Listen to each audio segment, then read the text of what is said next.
Tingnan natin kung gaanda. 4, 3, 2, 1. Wow, umiilaw. Yes, sumasabay siya.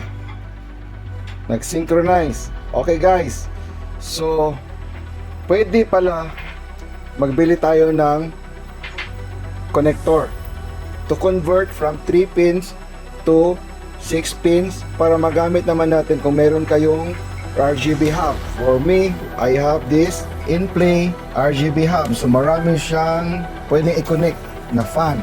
So hanggang 10. Meron tayong remote dito. Pwede natin i-adjust yung color niya. Okay, blue, red, wow, green, yan, white, yellow, balik tayo sa blue. So nag-synchronize guys, yung harapan, tsaka yung air color natin. So doon tayo sa random, kung anong ginagawa ng in-play RGB lights natin, yun din ginagawa niya. So nagsisynchronize siya.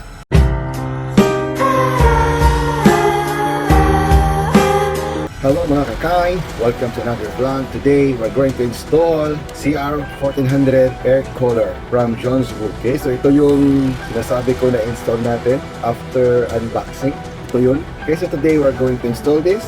So what are you waiting for? Let's go!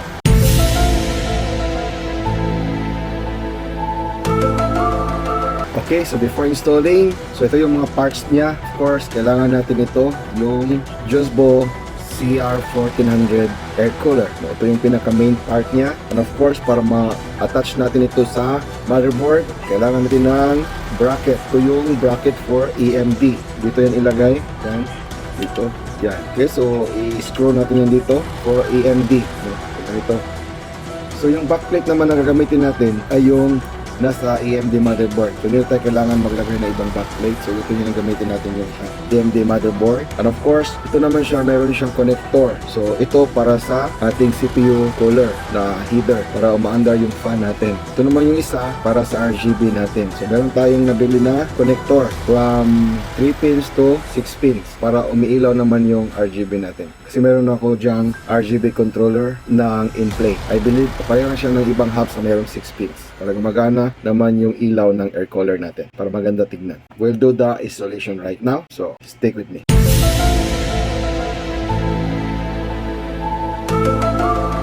Before I forget, kailangan din pala natin ng screwdriver, of course, para ma-install natin yung air cooler. At the same time, kailangan din natin ng heatsink compound or thermal paste. Bago natin dismantle yung PC at i-install yung air cooler, kailangan naman natin siguradong naka-disconnect sa power yung CPU natin. So, i-turn off natin ito, yung power supply, at saka tanggalin natin yung cord. At the same time, yung ibang mga naka-attach, tanggalin natin para hindi tayo mahirapan. Then iikot natin itong CPU para ma-install natin itong air cooler natin. Pati na natin yung VGA at saka yung HDMI connector. So yun, wala nang nakakonect. So pwede nating start yung pag-dismantle ng CPU natin.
Okay, so na-install na natin.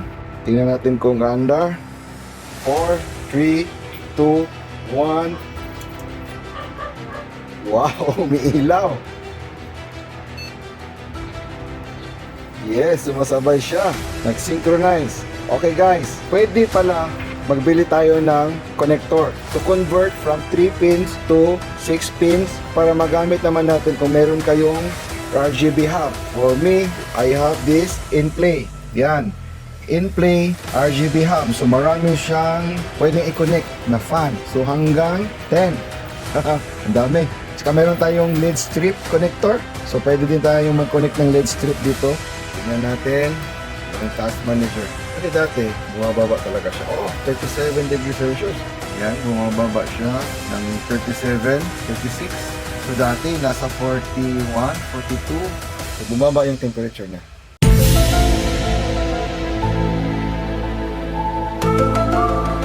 Guys, thank you for watching. Natapos na natin na-install yung air cooler natin na Jonesbo CR1400. Okay, so nakita nyo, so yung RGB lights niya nag-synchronize naman sa ibang fans natin, no, na lights. Kasi kinabit ko siya sa RGB hub natin na InPlay. So paano nangyari yun? Bumili ako ng cable, no, yung converter from 3 pins to 6 pins.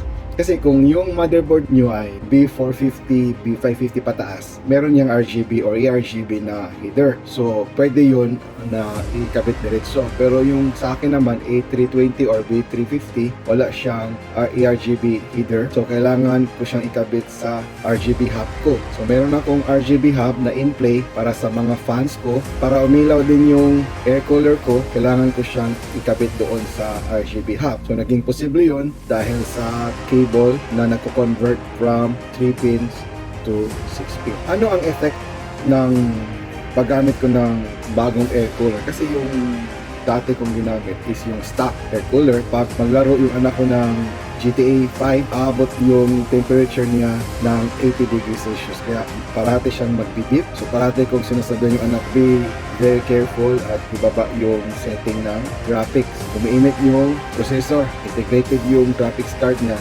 Kung mag-init yung GPU, mag-init din yung CPU. Kung mag-init yung CPU niya, mag-init din yung GPU niya. So vice versa. After installation, gitry namin, gitest namin sa GTA 5 hanggang 62 degrees Celsius lang. Pinakamataas na yung 65 degrees Celsius. I-high setting namin yung resolution niya, tinaas namin to Full HD. So yun pa rin, no? Nasa 65 degrees Celsius yung pinakamataas. So hindi na siya nagbibit. At nag-try din ako na nag-render ng video. Usually kasi pag mag-render ako ng video ng Full HD, abot ng 80 degrees Celsius yung temperature. Magtaas talaga. Kasi apat na processor, 100% yung usage niya. Kaya umiinit. So yung pinalitan ko na ng Jonesbo CR1400 na air cooler, nag-render ako ng video, nasa 62 hanggang 65 degrees Celsius na yung temperature. So hindi na ako ma-worry dahil hanggang 65 degrees Celsius lang. Siguro pinakamataas yan if ever man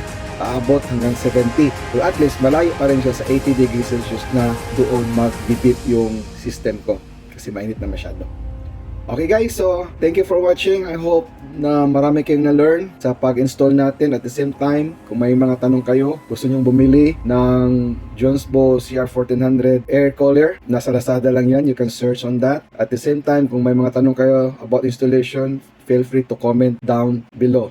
So don't forget to like this video, subscribe to my channel, and of course, hit that notification bell para parati kayo ma-notify pag may bagong video ko. Kahit ano, pinag-uusapan natin dito sa channel ko. So thank you once again, and have a great day ahead. Bye for now.